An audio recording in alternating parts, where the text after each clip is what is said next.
Trabu has been a very good friend from the student days, but I beg to differ from him on this issue that has been posed. You can have many, say, advantages for arguments in favor of GST, that it allows seamless movement of commodities and therefore it will encourage regional specialization and therefore it will have a positive impact on productivity and so on and so forth. But never from the point of federalism. That's my fundamental difference. Because federalism has a many-dimensional thing, administrative, legislative, and very importantly, fiscal autonomy of the federating units. For me, having gone over to VAT, the next logical step is GST. There is no point in shying away from it. GST is nothing but VAT across the border. The VAT now stops the border, and that's a little artificial. And therefore, the border barriers are removed, and that's it. The tax incidence on, say, many the commodity, other more than the necessities, have sharply come down, and one has to wait and see what would be the overall impact on the revenue. The key question, I will stop with this, the key question therefore to me is, after having reduced the taxes this much, will it be passed on to the consumers? That's a single most question, important question. Thank you, Professor Isaac. Asif, would you like to quickly respond to the... Well, for a change, I'll agree with Isaac that the most important question now going forward, that will these prices be passed on? But having said that, on the larger issue of federal, I'll kind of respond to Isaac. But before that, I want to make one point, which comes actually from the FM Assam as well as from Karnataka colleague of mine, is that when you look at these personal relations that have developed, which we're talking of, this whole thing of how finance ministers of states have got together the council, have become personal friends, have shared thoughts and whatever. I think I see the seeds of lateral federalism in India now.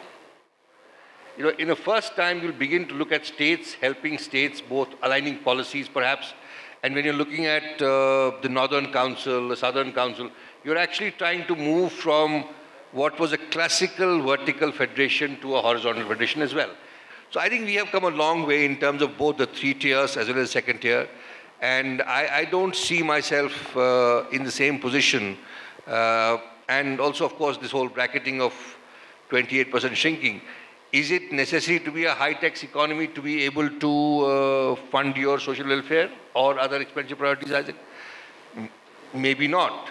If you look at the buoyancy, if buoyancy does improve, and if, which is the most important question, if these get passed on, and as you were arguing yesterday in the council, I think what is required is a very robust and serious anti-profiteering law, which will make sure that these things happen in an institutionalized form. Thank you.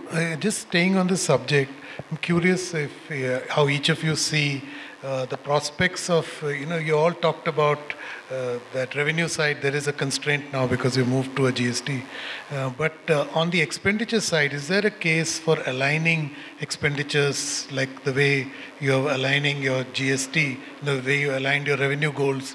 Is there a case where, I'm sure Kerala wants to invest on social sector, so does Tamil Nadu, so does Karnataka. So is there a instance, because of so much of migration of people across states, is there such a case where you can align expenditures to a more long-term, in the federal context that Hasib and the other FMs did mention?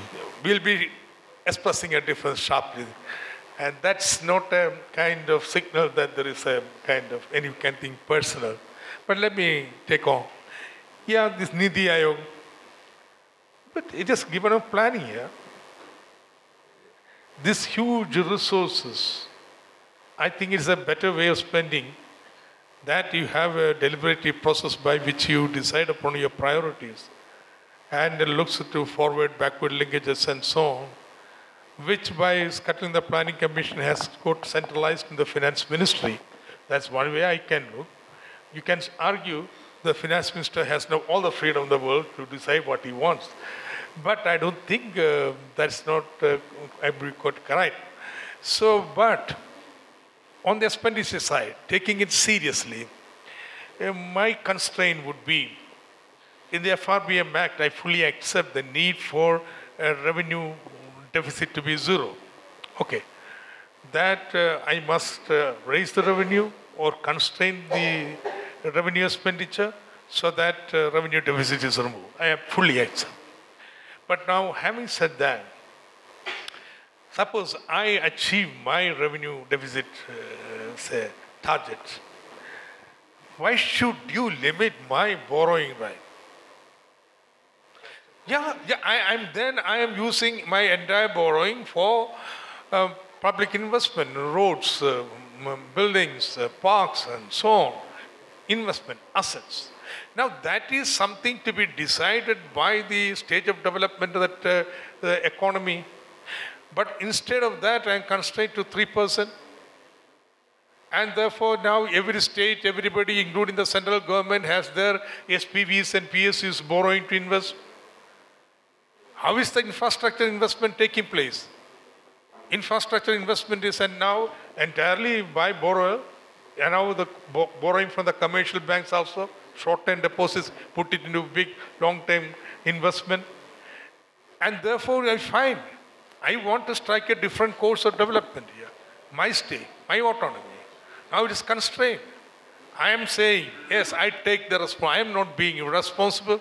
I take the responsibility of removing the revenue deficit, whatever be. Though there can be debate whether the human capital investment should be considered, but I'll accept the national accounting system and go for revenue deficit to be zero in a reasonable time period. But having done that, now I would like to have my infrastructure development. Why should some rule constrain me?